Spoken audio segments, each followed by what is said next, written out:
nak hadap kawan-kawan kita pasal perangai you? Ha? Pasal hal you ni, pasal anak haram you tu. Belum malu lagi lah lepas ni. Apa maksud you? You ingat you keluar dari rumah ni, problem you boleh settle lah. You tahu tak? Selama ni, I banyak sangat sabar dengan you, tahu tak? Apa saja you nak, you dapat I tunaikan. I dah cuba sebaik-baik ni untuk besarkan anak you macam anak I sendiri walaupun I tak diterima. Tapi bila I ada masalah macam ni, I dah jumpa satu-satunya Zulet dalam dunia ni. You pernah tak fikir perasaan I macam mana? Apa you fikirkan? You cuba pentingkan image you, harta you yang datang ni semua daripada I. You lupalah. Bisnes you sukses pasal apa? Ni. Pasal muka ni jugalah. Bukan pasal you seorang. Tak, kalau you nak, you ambil semua lah. I tak perlu tu lagi. You suruh I faham you. Ha? Masalah you. Tapi, you tahu tak macam mana I nak terima anak haram you tu? Sekarang ni tak apa terima je lah. You cakap apa maksud ini? Apa maksud you ni? Ha? Bila nanti tiba hari, aku ceraikan kau dengan talak satu.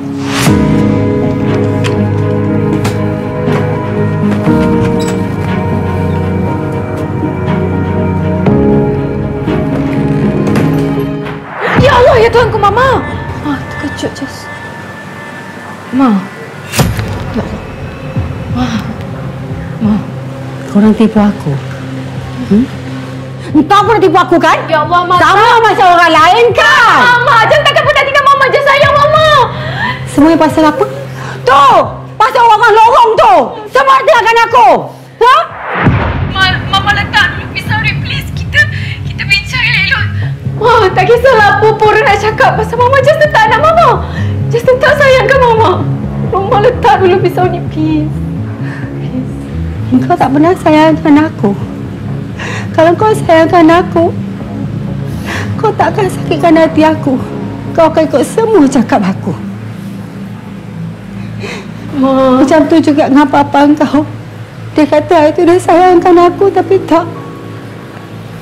Akhirnya dia ceraikan juga aku pasal perempuan lain. Kau semua tipu! Semua orang tipu aku! Aku korbankan semuanya untuk korang! Kau semua fikirkan diri korang je! Tak, Ma. Sikit pun tak fikirkan pasal hati aku, perasaan aku!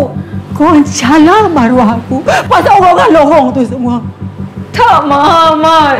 Aku tak boleh terima. Aku tak tahu mana aku nak taruh muka aku.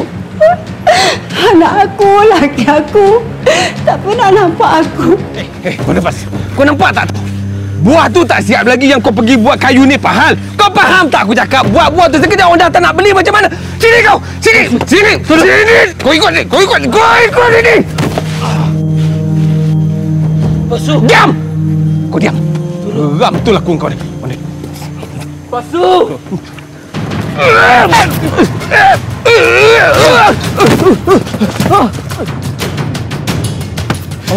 Hei!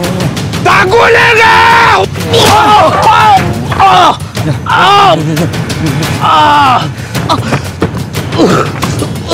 Aiman! Aiman!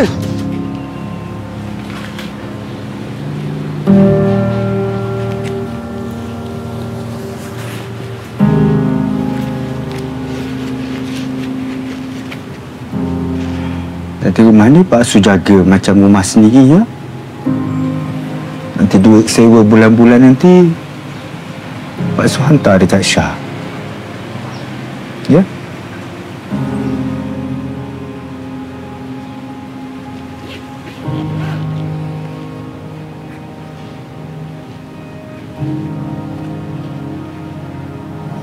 Pak Su,